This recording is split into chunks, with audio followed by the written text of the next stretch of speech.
Hello everyone. In this video, I'll be translating and summarizing the latest Urdu broadcast by Sabir Shakir to make it accessible for our English-speaking audience. Let's go through the key developments and insights in Sabir Shakir's words. Currently, the situation is that today, General Asim Munir is to be welcomed by Pakistan Tehreek-e-Insaf or PTI and overseas Pakistanis in Washington. Extensive preparations are being made for this event. Pakistanis and Pakistani professionals are arriving in large numbers from various cities in the United States, Canada and Europe.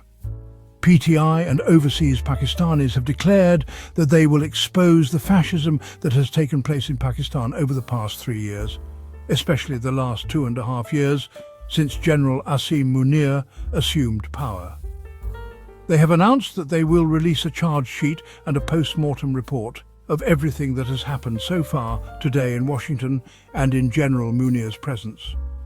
Currently, General Munir is reportedly on a visit to the United States, though this visit has not been officially announced, neither by the ISPR, that is, the Inter-Services Public Relations, nor by the government of Pakistan, both of whom remain silent.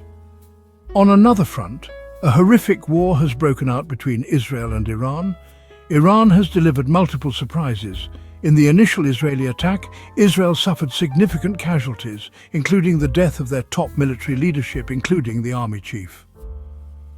Many high-ranking scientists and politicians associated with Israel's nuclear program also lost their lives. The situation is dire on that front, but we cannot ignore Pakistan's internal politics either. Imran Khan has once again been placed in solitary confinement. Let's first review today's key developments, after which more information will be shared.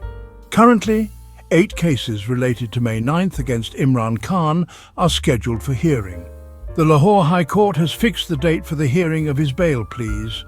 A 2-member bench of the High Court will conduct the hearing on June 16th, just 2 days from now. These are initial reports. The case has come up twice before, but on both occasions one of the judges was absent, causing delays. Meanwhile, in this special anti-terrorism court in Rawalpindi, hearings were scheduled for 12 May 9th related cases. Prominent figures like former Minister Sheikh Rashid Ahmed, Rashid Shafiq, Raja Basharat and others appeared in court, marked their attendance and left. No significant progress occurred in the hearings. Advocate Faisal Malik stated that in 11 of these May 9th cases, the process of distributing case copies to the accused is still ongoing. Imran Khan has not yet received copies. The court had instructed that these should not be handed over unless Salman Akram Raja and the full legal team were present. The court accepted the request to distribute the case documents to Imran Khan in the presence of his legal counsel. The distribution of case copies for the 12 anti-terrorism cases is still ongoing, and the next hearing is set for June 21st. Likewise, hearings for the 13 cases related to the May 9th GHQ, or General Headquarters attack, are also expected on June 21st. In the Lahore Corps Commander House attack case, 9 witnesses have testified against the accused. Among them, 5 doctors who conducted the medical exams of the injured recorded their statements, and 3 magistrates who conducted identification parades also testified, all government witnesses. The jail trial has been postponed until June 18th. A total of 254 accused PTI workers and leaders have been named in this case.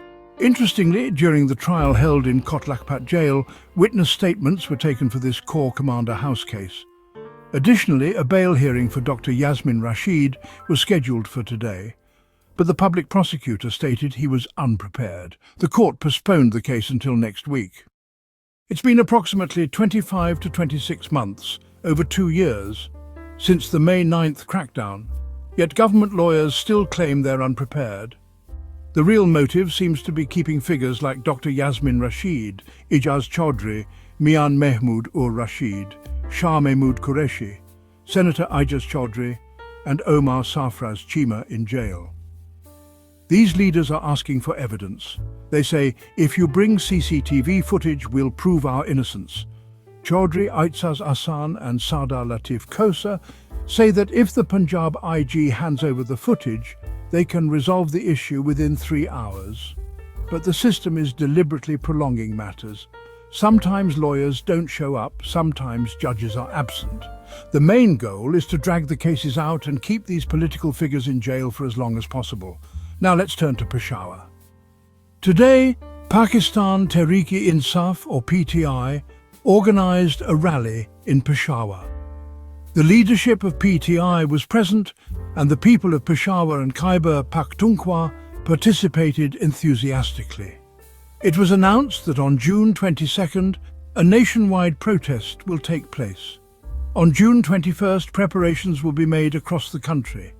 PTI has urged its workers, leaders, and the general public in every city, town, street and market to come out of their homes and business centres and take part in peaceful protests. Wherever you are in Pakistan, you are being asked to step out and protest peacefully. The purpose of this protest is to end fascism in Pakistan, to restore democracy, to uphold the constitution, to ensure the rule of law, and to demand the release of Imran Khan and other political leaders. Ali Amin Gandapur has announced that this movement will officially begin on June 22 across the country. It remains to be seen how the people of Pakistan will respond. In Punjab, preparations are in full swing, especially in the Rahim Yar Khan division and Bahawalpur. PTI leadership is mobilizing. Ali Hamza is active and other leaders are also taking steps in Punjab to prepare. If this protest proves successful, it could give PTI new momentum. As they say, this is just the beginning of love. Why weep already? Let's wait and see what unfolds next. Now it depends on how PTI's elected MPAs, MNAs, ticket holders and office bearers push this movement forward. On to another issue. Let's briefly talk about the budget, but first another major news item. More than 100,000 Pakistanis have applied for political asylum abroad, especially in Europe, due to the deteriorating situation in Pakistan. These people left Pakistan and have not returned. Instead, they have applied for asylum in the countries where they are currently residing. In response, the federal government, an election-rigging, illegitimate government, has decided to cancel the passports of all individuals who have applied for political asylum abroad. They plan to amend the passport rules accordingly. The previous decision by the Foreign Minister, which was made last year, has been reversed. According to sources in the Ministry of Law and Justice, a summary for these changes has already been sent to the Cabinet Committee for Disposal of Legislative Cases, and after approval from the CCLC, it will be sent to the full federal cabinet. Reportedly, over 100,000 Pakistanis have filed political asylum claims abroad, and honestly, many of these are not based on facts. Let me explain. Those seeking asylum are essentially discrediting Pakistan, and the Passport Directorate has confirmed that such individuals will not be allowed to renew their passports in the future. After consulting with stakeholders, the decision to amend passport rules has been finalized. Here's the problem. These bureaucrats are, frankly, ignorant. If you block the passport of a Pakistani living abroad based on their asylum claim, then you're confirming that these people were genuinely persecuted and that the government is retaliating against them. These short-sighted people just don't understand that by doing this, they are actually validating the claims made by overseas Pakistanis, that fascism exists in Pakistan and that there is no legitimate, lawful or democratic government. That human rights violations are real. A passport is a fundamental right of every citizen. You cannot take it away, especially without due process or evidence. If you cancel someone's passport just because they sought asylum, you are, in fact, strengthening their case abroad and proving their fears were legitimate. This move is neither good news for the so-called Field Marshal nor for the election-rigging government. According to senior officials in the Ministry of Interior and the Ministry for Overseas Pakistanis, and based on data received from the FIA and foreign missions, 7,873 Pakistanis were deported from various countries between 2019 and 2025 for different reasons. So, keep an eye on how this situation unfolds. The government had previously tried to block passports but later reversed the decision. Now, they seem to be heading down the same path again. The tax relief of 1% for salaried employees, both public and private, has been withdrawn in the upcoming fiscal year. This announcement was made today in the Standing Committee meeting. The government had initially provided a 1% relief in tax rates for the salaried class in the federal budget. However, the Shahbaz government has now withdrawn that relief.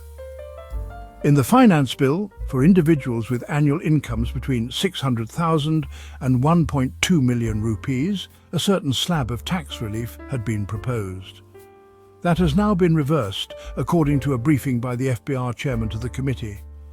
So the brief moment of happiness for the salaried class has now been taken back. Now this same salaried class is expected to contribute 535 billion rupees in taxes, whereas last year they contributed 600 billion, whether they were public or private sector employees. In contrast, the business community and traders, whose numbers are in the millions, collectively paid just 65 billion. So once again, the burden of taxation is being shifted onto the already overtaxed salaried class. That wraps up our translation of Sabir Shakir's video. I hope this English version helped you understand his message better. Please like, share and subscribe to Awami Lens to help our community grow. And yeah, don't forget to leave a comment below and let me know what you thought of this effort.